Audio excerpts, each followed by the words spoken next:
All right, I think it's recording now. Oh, good. It is. I didn't agree to be recorded. Yeah, I was watching some of the videos to see the quality on YouTube, and I was like, holy crap, I move around a lot. So I'm going to try to not move around at all. Thank you. But I don't think that's going to happen, because I'm a shifty kind of person. So, okay, quickly announcements. Next week is going to be e-board elections. So if you want to be on e-board, please show up next week. If, for whatever reason, you can't make the talk, and you want to be on e-board, send me an email, and I will put your name up on the board for you. Because basically how this is going to work is we're going to put up the positions, and anyone who wants a position can put their name under that, and then we'll vote as a club after that person has given a brief intro to who they are and why they should have that position. So, again, send me an email, I may just put some of your names up on there randomly just to see what happens. That'll be fun, right? You mean like Thistles for Treasure? Right, right. which is pretty funny. Yeah. Funny. Yeah.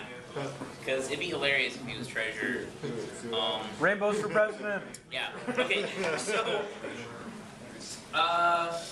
does anyone want a T-shirt? Send me an email. We're almost up to quota, so that'd be really cool for people who. I don't use that. That's a good question. I have no idea. We haven't actually figured out how to do the polo shirts yet because it's a different process. Because they're going to be customized, it's a different process from the T-shirts. T-shirts we can just buy 20 at a time and it's no big deal. The polo shirts we actually have to order and then custom embroider and all that stuff. So they definitely will cost more than the T-shirts. I paid $25. That's fine. So. Too long since it's a problem. For anyone who plays Magic, an old friend of ours, Oxy, I forget his real name, is running a Magic tournament this weekend. Do you know the details on that? Does anyone know the specific details? There's flyers all over campus. But I'm interested. But it's through Gamers Union, which is a club on campus that runs those sorts of things. And Oxy's a good guy. So, so this Friday, we don't have anything. I know, it's like the first Friday where we haven't had an event. Everyone be sad together. Thanks, guys. But next Friday, we are going to try to do Red Team Workshop again. For those of you who attended our previous Red Team Workshop this past Friday, it didn't go as planned. It basically got canceled halfway through because of technical difficulties dealing with the interwebs. Like Hot Dog Network? I don't understand why interwebs didn't work for Swift. It's almost like we're a CIS club or something. But we will be doing it again, and this time we're going to be having a different environment that we control completely, so that will be a good thing. So if you're interested in doing the Red Team Workshop, send me an RSVP for next Friday. Currently the speakers are TBA, but we will definitely be doing stuff. So, without further ado, I want to bring up Hot Dogs. Hot Dogs has been preparing this presentation for weeks, and at least 3 hours. Yeah, in classic Swift fashion. So he's going to be talking about DRM, probably, Maybe. maybe. Or League of Legends.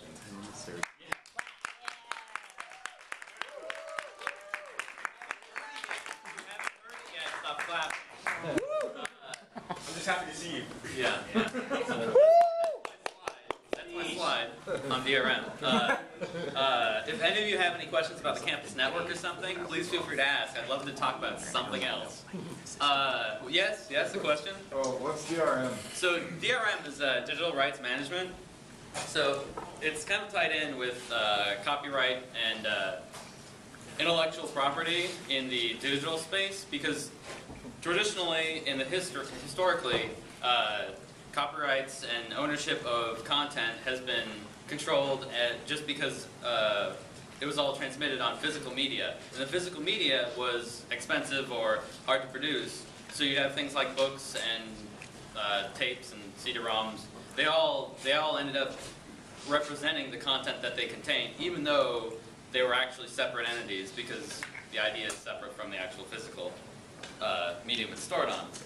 So when you bring computers into the mix, you bring in this idea of general computing and the mutability of copying bytes being essentially cost-free, which really hurts a lot of the content providers because they don't want you to be able to copy it cost-free.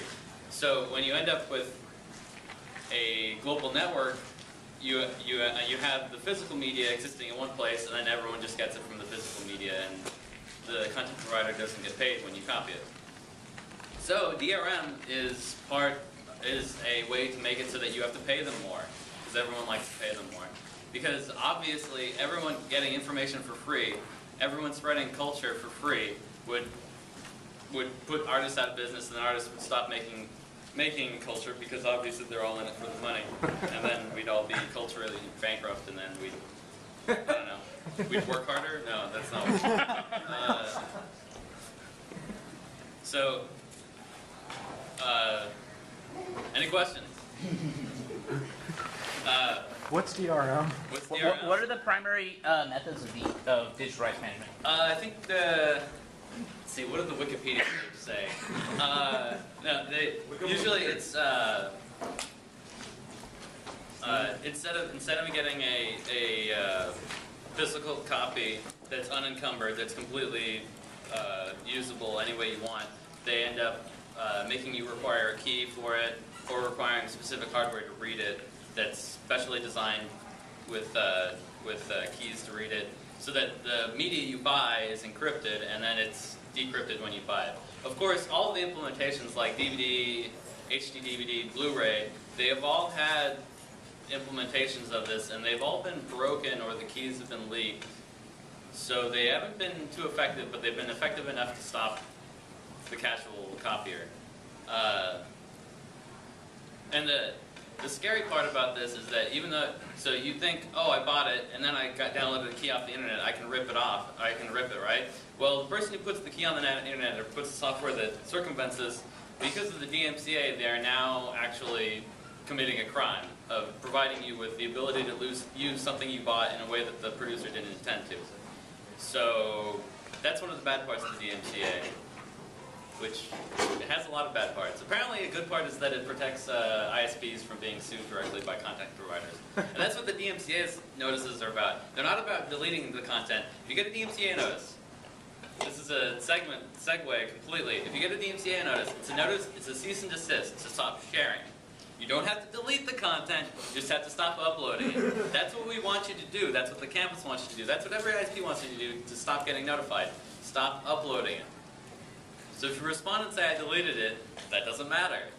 It should be I'm not going to share anymore, or download or upload anything. So the DMCA represents basically litigation to prop up DRM to try and make it not be so broken and easily circumvented. So it's basically trying to restrict your rights. And yeah. What are the bad parts of DRM? Well, it's basically anti-freedom and anti-competitive. I mean, if you're okay with those things, then DRM is great because it's really, it's putting all of your consumers into a prison where you own the key. How can I avoid DRM? How can you? Not Well, they're trying to make it so that legally, you but can't. I just mean like how can I technically? Technically? Do you mean not buying DRM encumbered media, or if you bought something, how do you get around it? Either. Well, obviously you don't want to buy DRM encumbered media, and there's actually EFF and I think it's the EFF owns Defective by Design. SFF. EFF? SFF, Oh, it's Software SFF? Oh, Freedom yeah, Foundation. yeah. They're both good. It's a subdivisory holder of EFF, I don't.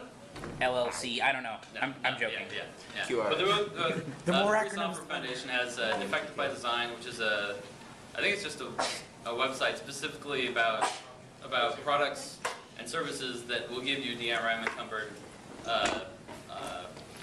products, which they describe as defective by design because they're restricting your freedoms and you're paying for it. Why would you give money to someone who gives you something that serves them instead of you? Right. So some other examples of DRM. More recently, with new computers, they're replacing BIOS with EFI. And EFI boot. So one of the features of EFI, oh, it's a beautiful feature. It won't boot something that isn't signed by a key that it likes. So as a user, you see this like, oh man, it'll totally protect me against viruses because it'll only boot stuff that I sign is good, right? Because I own the box, so I tell it what signatures to trust. No, it trusts whatever signatures the person who built the motherboard trusts, which would probably be only Microsoft stuff. Because it's not about you controlling your computer, it's about them controlling your computer. So, there's a lot of things coming up that make it very scary in this sense because it's going to restrict what you can do with your computer, and then at that point, so in the future it might be, oh, you can only boot Windows 8. Oh, hey, you're in Windows 8. What can you install? Well, you can only install from the App Store. Oh, what can get into the App Store? Well, only things Microsoft is allowed in there. Well, now you're in a walled garden, and there's no way out. Not even by installing Linux, because you can't.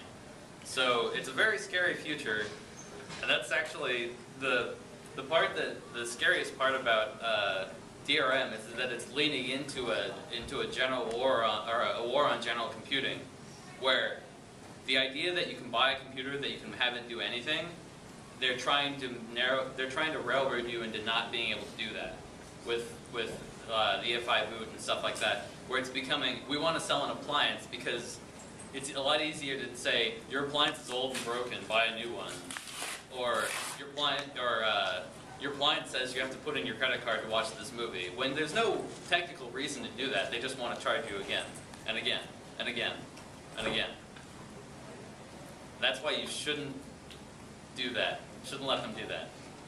And it's actually gonna, from the talks that I've seen, I guess they're sort of almost like sky is falling talks, but the scariest part about it is that when you think about, right now, it's big content trying to push DRM and stuff on everyone.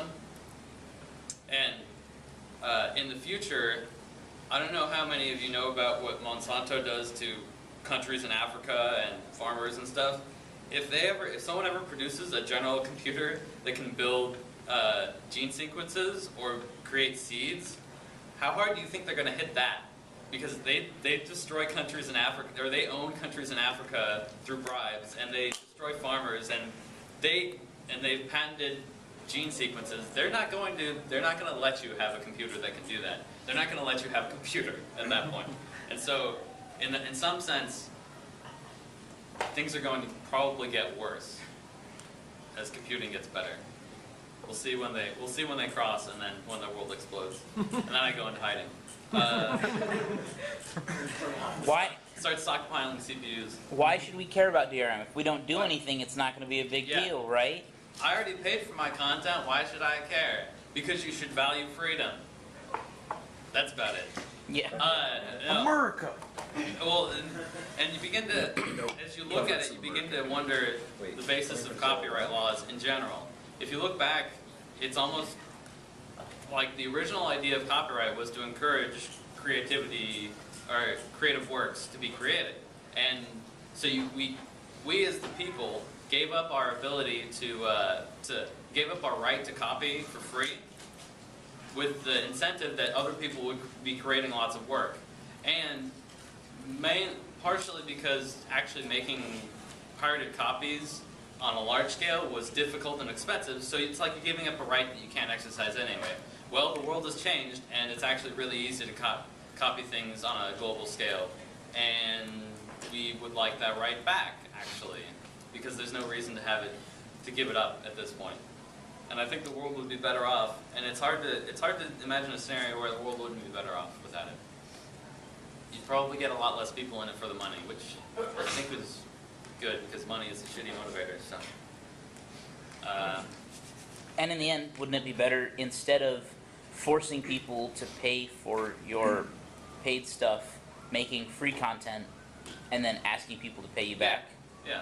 I mean, just use a different model. People who donate tend to donate more because they like it, rather than trying to force them to pay money. Well, if you look at the games model, like free-to-play versus Yeah. yeah. up front. Oh yeah, you can get people sucked in. Nobody friggin' wants to pay $60 for a game, but Yeah. they will pay $80 in dollar buys for a. Yeah, you'll end up converting a monthly pay model to a free to play model. People will stop paying $10 a month and start paying $30 Yeah. in $1 transactions. That's so true. Because they're all only $1. How could I possibly say no? Every day, oh, it's just $1, right? Just Oh. $1 every day. I don't know. Not sure how I feel about that. I'm not sure how I feel about the free to play model in general. Oh, okay. Yeah. Well, because it seems to cheapen the whole experience. You have less upfront production value. Well, because then at that point you're not sure what you're getting when you buy or when you sign up to the original. You get a small set of content, and is that the complete game? Is that a balanced game? Is that a So diverged completely from right, right. Yeah. But it doesn't, because one of the primary ways that DRM gets circumvented, or one of the primary industries in which that gets circumvented, is gaming. Yeah, yeah. Which is seeing its own twist in that it's only taken 10 years or so, but providers might be finally learning that providing DVDs with severely encumbering copy protection schemes is a bad idea. I don't know. It's very strange when you look at PC gaming specifically that it seems like the numbers are declining, but that might just be people buying it online because it's easier and less insane, since you don't have to deal with leaving a CD in the drive. Because who has CD drives anymore anyway? That's actually another big 1996. DRM thing. You know anything about the Xbox, the new Xbox, and how they're not going to allow Oh, 720. used discs? Oh yeah. Yeah. Oh yeah. That's the What? other thing. Used discs are disappearing because the idea would be that you buy the game and you add the CD key to your account, and then if you put the CD in another guy's box, it doesn't start because his account doesn't have a key. Yeah. No, that's good. What are you talking about? That encourages game designers to make more games And it encourages hackers to hack. by paying them more money. Yeah. Because Everybody wins. those things don't get circumvented. No, not at all. So I don't know about the systems and pirating them. I know people do it, but it's not that as prevalent. And I don't think there's soft mods yet for anything. Not for the 360. Yeah, which is really soft mods are where it's at. Yeah. Anything else? I read the Wikipedia page, I promise. So, how do you circumvent EFI?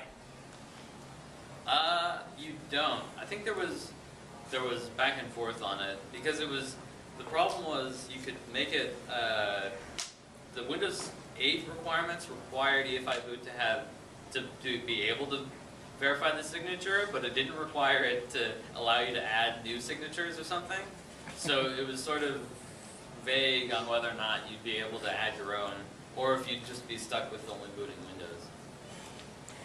When I was red teaming for CCDC, and if one does a Google search for Windows 8 vulnerabilities, I don't know why you would do that at a CCDC competition. Weird. But let's just say hypothetically that you were doing that, then the only attacks that would come up so far for Windows 8 would be EFI attacks Oh, to get around it. That's cool. Yeah, yeah. Yeah, I think the Windows 8 box is the most secure box on the network. it was. Very secure. But then again, it's just a desktop. It broke our desktop. So, I don't think I had yet. Yeah. If EFI is so restrictive on people's rights, why would it be able to compete so well? Why should we be afraid of it? Because it's what you're buying. Because money. Oh, Because Intel's putting it on everything.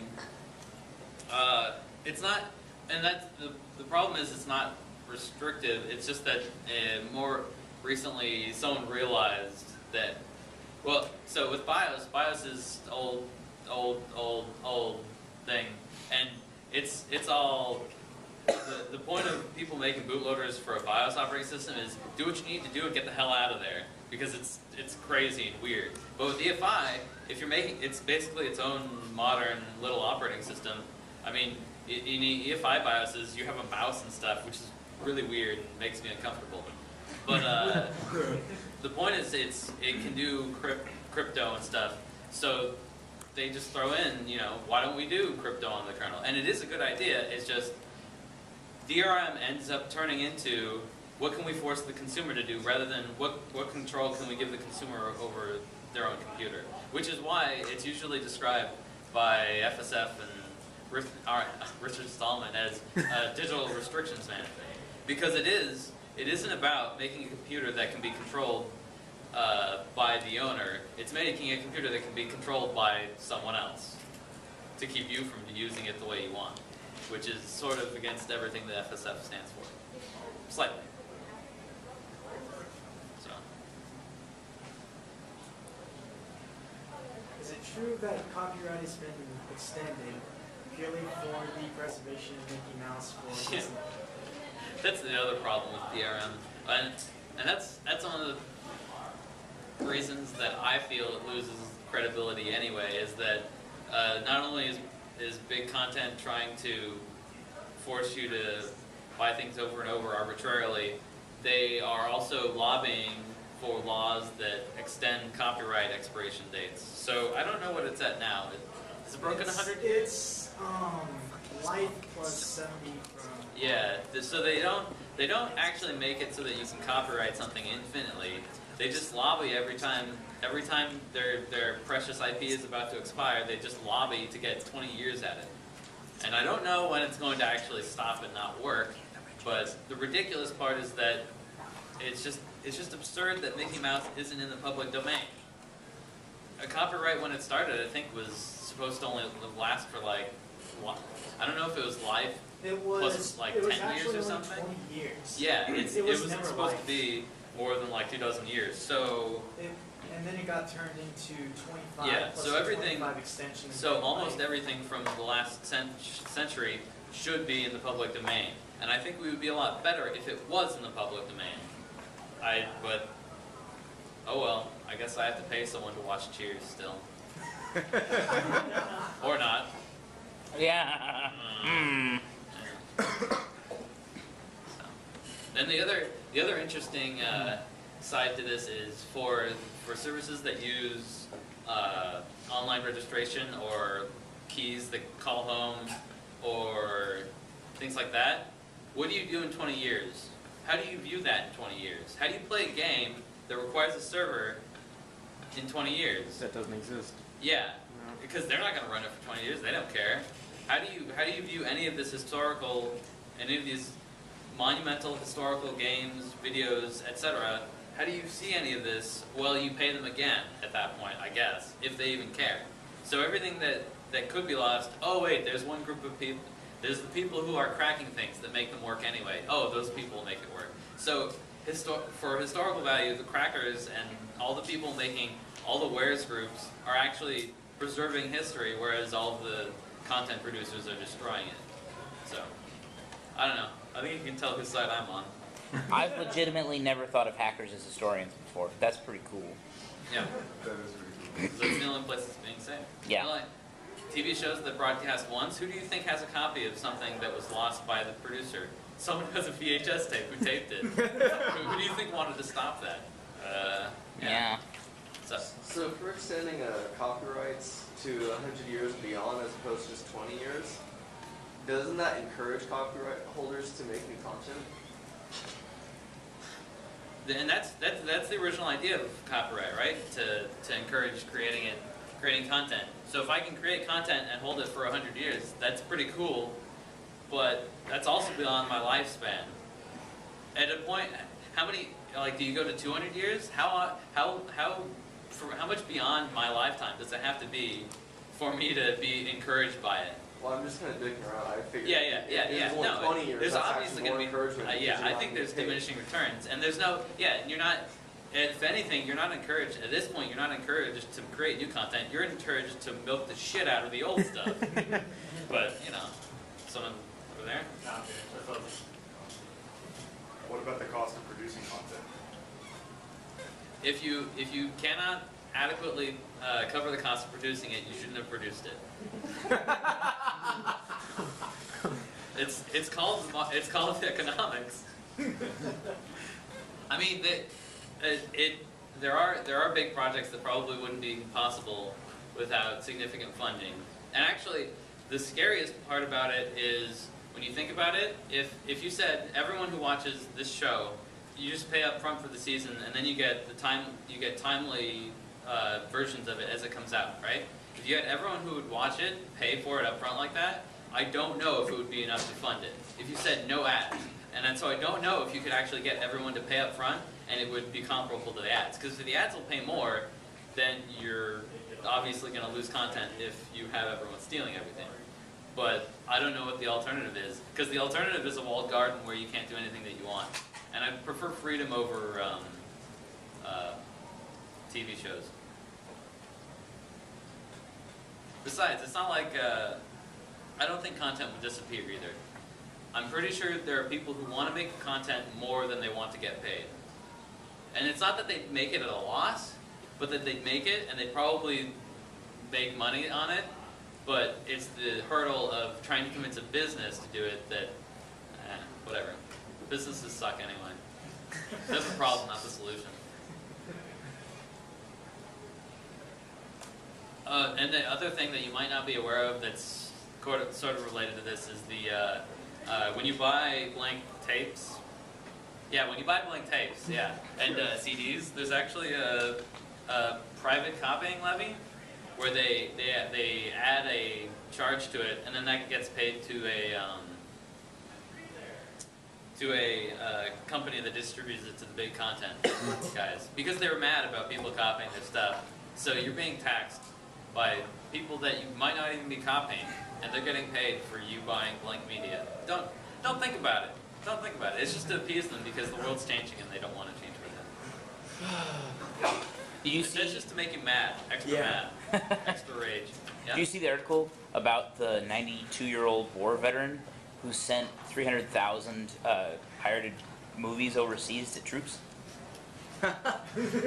So he sent, I think it was somewhere over, he spent 30,000 of his own money in blank CDs. That's how much it costs to buy that many. And but they're not gonna punish him or anything because he's 92. So, moral of the story is, don't throw him in jail. It'll discourage other people. Throw him in jail. right. So the moral of the story is That's the other thing. Is these that old people from mules. Yeah, don't do anything fun until you're old, That's the basically. other problem is that copying is so ubiquitous at this point. There's no moral, there's no like ethic. People don't feel bad about it. So what are you gonna do? And even the people who are making the laws are copying it. So where is it? We're making laws that nobody follows, not even people that write them.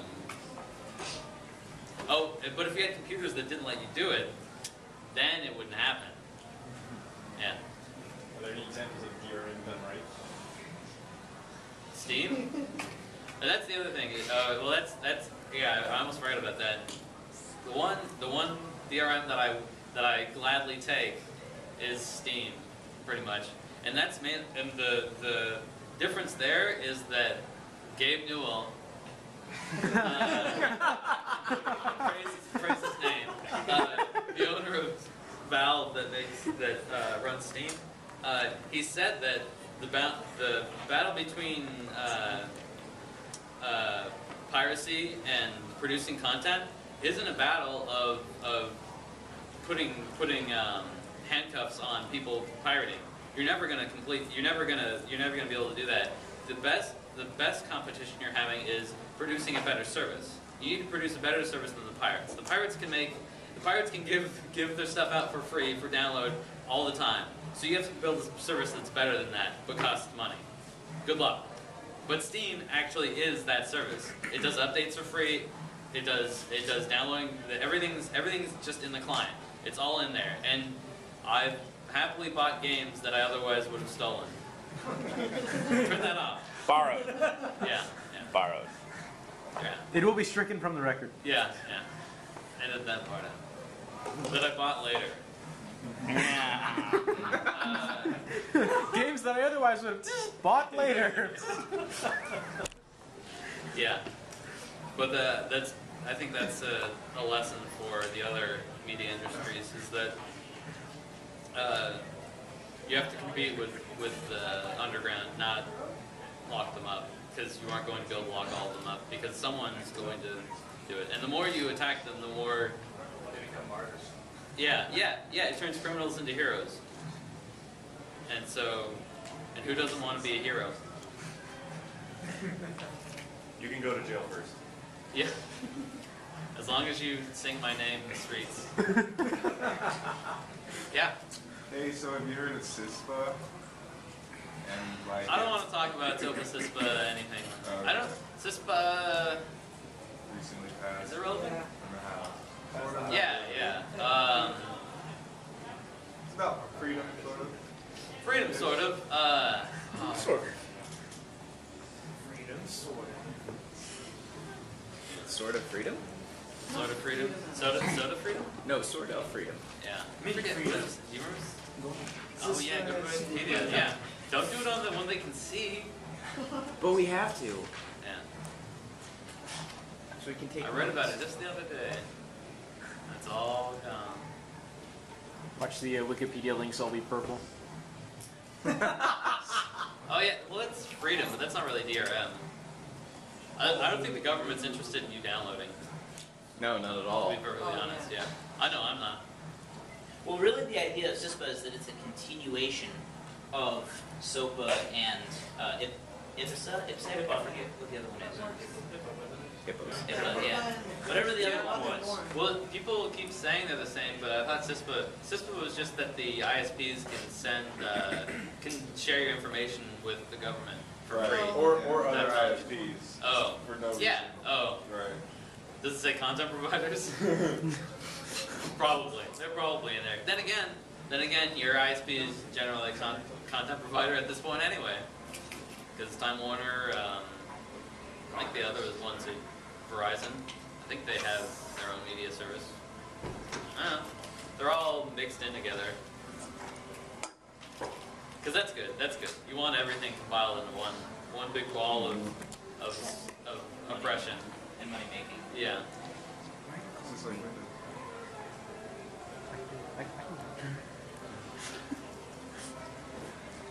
Yeah. So you have a lot of talk about freedom in your speech here, Mhm. but what about the freedom of the artist to have their content closed sourced? I mean, isn't that my decision if I'm the money grubbing, like, producer of material, if I want to keep it, closed source? Then you should only And provide it in there's another closed model out there audiences for it. where no one brings in a recording device. What's that? You should only play your music in with closed audiences with no recording devices. By going to those events, though, when you buy the ticket, on the back of the ticket, you agree to not record the event. They own the event. as well. Then you can pursue the people who violate that agreement. And if that does happen, a lot. Like if you record an NBA event, they can go after you for that. If you put it on the internet without. Yeah, no, I think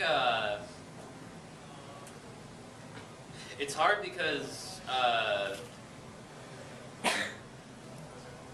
to a certain extent copyright is important, but as far as creating devices that limit what you can do with them, I think you should be able to pursue people with civil suits. It's really difficult to balance freedom versus civil suit, because I think that there is some ownership, but I think we've crossed the point where you're forcing consumers to be your prisoner rather than respecting their rights. Well, I actually have first-hand experience with this. I used to work for a company called National Howard Association, and we put on drag racing events, and once in a while there'd be a really horrific accident where someone would die, and we would have to go on YouTube and pull that content, and we got a lot of flack for it. But on the back of our Is that because you wanted to sell the video, or we did not want that stuff out there at all. what? I don't see why. Well, a lot I of don't it was see out of why you're respect- allowed to squelch information. A lot of that was out of respect for the family of the deceased. We didn't I want that agree, content and out the there. person who posted the video should show respect for the family. And they didn't. So within our rights, on the So, back of the ticket, how is that within your rights to enforce morality on someone else? when you purchase a ticket because of going to one of these events, it says on the back of the ticket that all media captured at the event belongs to the event organizer. And and they have the right to. What if they snuck in? Then You, you don't know that they agreed to it. Shoot them all. Yeah. I know. There are, and this is, I mean, I agree that they shouldn't post it, but these are the kinds of arguments that end up over-broadening the control of content producers. Like, oh, well, there's child porn on the internet. We better be able to monitor everything. Or there's, there should be a limit, and it's hard to judge where it is, and it's very difficult to protect someone's freedom while it's not just the freedom of the person consuming the media, it's the freedom of the person. Well, maybe they should have laws that can't post random people dying on YouTube. No, And I wouldn't say that, but there is a matter of there's two private organizations in play. There's YouTube and there's whoever the producer of the content is. If YouTube agrees to take it down, that's within YouTube's purview if they want to do that. And there's definitely validity on the side of the owner of the media, but what happens is that because they have money, just the way it works, generally they have more influence in the political community, and so the ban hammer comes down on the little guy. And so, well, I think on the other end of the token, a lot of artists out in the market now that would never gotten anywhere had it not been for the new media popping up the internet. yeah. A lot of things I listen to that I never would have listened to before had I not had the internet. Yeah. And I give them my money through seeing them in concert and bring a lot of my friends. Yeah. So I'm guiltless in that regard if I pirate their media. Yeah. Because I give it back to them in a way. Or through merch or whatever else. And I think that's a way better business of that. Yeah, I mean, that's what you want. So, Actually, a side note about that is that concerts for most musicians are the primary source of income for them. Album sales are the primary source of income for record companies. And that's where all this DRM comes from. Yeah. For Trying to music control, sales. trying to increase record sales. So it's better for the band if you Yeah. just go see them in concert. And the other strange part is that the whole incentive or the whole the weight behind DRM is people are stealing it when they would have been buying it. Well, there's no evidence that they would actually buy it, and there's no evidence that they aren't actually increasing sales. Or there's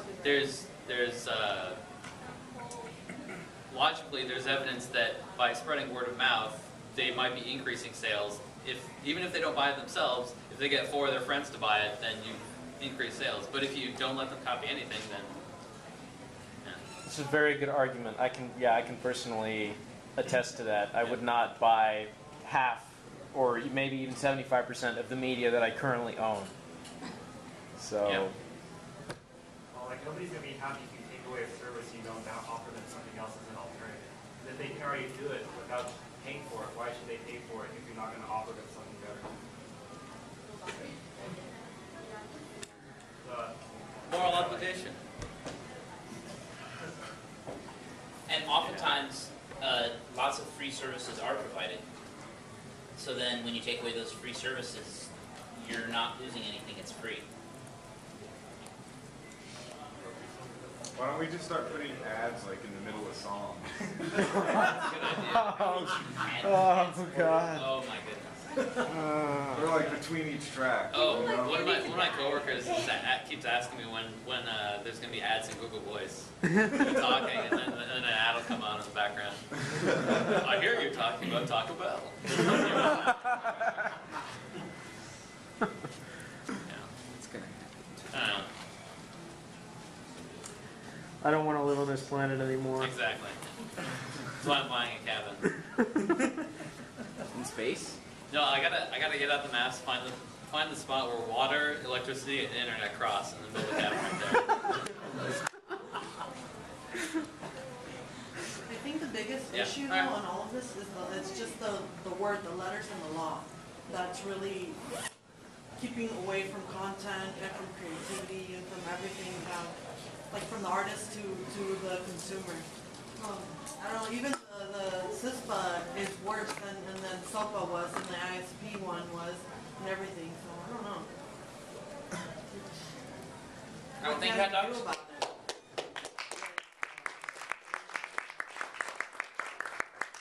So the reason I asked Hot Dogs to talk about DRM today was because DRM is not only an incredibly relevant topic in the internet community, but it's also, it really defines two of the values that Swift holds very dear. One is the value of open source software. I mean, that's basically what Swift is the support of free open source software. That's why we go to Scale. That's why we run Linux. That's why we run an install fest. It's the core value of Swift, is that free and open source software is valuable and is useful to the community. And then the other value is the give and take of security, because that's the other primary focus of Swift, is how do you implement security and still have it be usable, because the truth of the nature is that the more secure something is, generally the less useful it is. Or usable, I should say, not useful. But, so, when you have DRM, content providers can make it really, really secure, but you also lose the usability of that. Like what Hot Dogs was saying, in 20 years when you're trying to play a game and there's no key, no server, no support, you can't play that game. That's reduced the usefulness of that item. And so, if you are interested in supporting DRM, this Friday is support. Supporting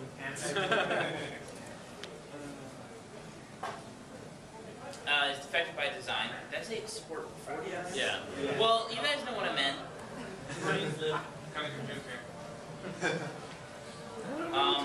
That's looking all right. So basically, this website's really cool. It's defectedbydesign.org, and it talks about what is DRM, how you can take action, and it's even got this handy link here to International Day Against DRM, or IDAD. IDAD. That's a pretty cool acronym. But mostly, it's got local events. There aren't any on the West Coast. That's cool. But you can definitely pledge to take action, print out flyers, or put up a banner. If anyone is interested in hosting a on-campus event, we're not doing anything this Friday. So if anyone wants to host in this room an anti-DRM event, email me. The reason we're not doing it officially as Swift is because I'm busy. I have to be gone someplace. So, but if you're interested in this, you want to support it, send me an email, and I can help you plan it. And we have the room reserved, but we're not doing anything. So what would we do at this anti-DRM event? I'm pretty sure that we would sit down. Shake our hands at the sky and curse at the DRM. Really, the idea is to raise awareness for DRM, because one of the primary factors in DRM legislation is the legislation, the House of Representatives, the Senate, and Congress, and they, as a whole, do not understand the technical details of DRM generally. Ooh, so we'd be doing things like drafting letters to our representatives. Ooh, that would be fun, wouldn't it? Yeah. Yes. Civil action. And then nobody came, because they were terrified. Consequences. Alright, so that's it. We're out of time. Please, before you go, sign the sign-in sheet, because that's how we get the room. So make sure you sign it. Next week, John is going to be talking about VMs and virtual firewalls. So be sure to show up. And don't forget, next week is e-board elections. That's not important. Do I press the red button now? Yeah, press red button again.